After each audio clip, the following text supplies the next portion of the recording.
Gar are also sometimes known as gar pike, and of the 7 total members of this family, there are 2 types of gar that swim in the muddy waters of the Trinity River. Oh, come on, baby. Long-nosed gar and their larger cousins, the alligator gar. It's alligator gar too, Pete. It's alligator gar. Woo. So he's the right flavor, Pete. Alligator gar are what Pete, Kirk, and Seth are targeting by casting lures, a presentation that this lineage of Cretaceous relics have most likely never seen before. He's going under the boat. Going under the boat. No, come on. A little bit of fight in this thing. Yes, he is. The trick, of course, has been getting a good hookup. Look at there. Yeah, look at that. Look at that. Get in there. Awesome! Woo! I'm gonna give you a hug. That's awesome. Man, that's awesome. Oh, it's just like muskie fishing. I mean, we haven't had anything happen. Almost getting bored watching them come up every now and again, thinking, what do I gotta do to get one to bite? Holy cow, I mean, I see that hook. He bent that out bad, dude. Yeah, man, when he hit it, he just whacked it. Whoa, I mean, he did it hard. There, we got it. Whew. There, we got it bent back. But boy, I'll tell you what, we're gonna have to try and play him lightly. Yeah, and that's an extra strong hook too. Yes, it is. These are some big, strong fish. Well, you are the gar expert. Now, are you going to show us how to pick this up and, you know, not get your arm eaten? Yeah, what I do is just pull him over in the boat with the net, and because that way you don't drop him in the water, we don't get a picture of him. These gar are air breathers. You don't have to be so careful with them like you would a muskie or something, because they have a ganoid scale, which is really tough. So you can just take your pictures, do whatever you need, and then release him back in the water. Yeah, that's fight amazing. again. Now, normally I preach, especially in the summer, you keep a muskie out of the water maybe 10 seconds. I mean, at the most. This fish, as long as he's wet, he's good, right? Yes, sir. While casting hard baits for alligator gar makes muskie fishing look easy by comparison, Pete is putting a method to this madness by using his electronics to not only pinpoint fish on an otherwise structureless stretch of river bottom, but to cherry pick them for size as well. You know, I normally don't hold these. I put them in everybody else's arms and make them get slimy. So look at him. He's sucking air right now. Yeah, he's just gulping air. Oh, yeah. You look at the nose holes in the end of the nose. That's where he breathes, see? See the 2 holes there? And he comes up and gets a gulp of air, and that lung goes all the way down the middle of his back here. And that's what's made these fish be able to survive for over 100 million years.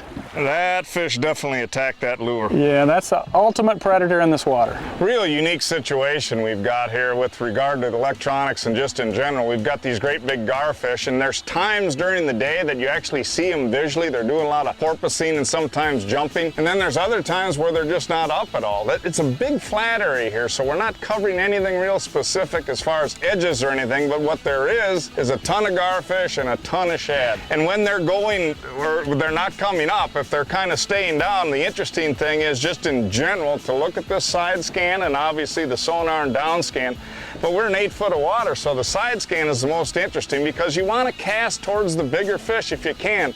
If they're exposing themselves up on top, that's where you throw, but when they're staying down, I've been watching this side scan, and it's amazing how you can actually see marks on here, and the real big fish, you can actually see a shadow behind them.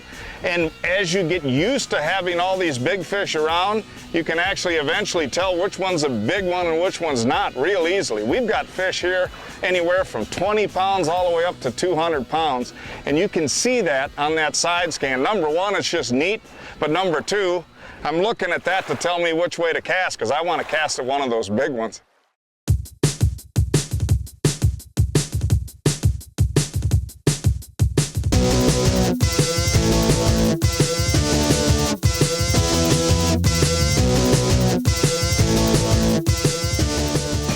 The Real Deal, real fishing information from real fishing experts, presented by AmSoil.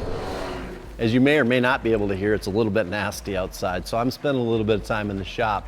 You know, as a professional walleye angler, I really look for the advantages, and some of the trends in walleye fishing are definitely artificials. And not only artificials, but artificial crawlers. You know, there's a lot of different techniques out there that we utilize crawlers in, and today I'm going to fill you in on a couple of tips and techniques that we use. The first technique I want to talk to you about is jig fishing. You know, jig fishing is a year-round technique that's very versatile.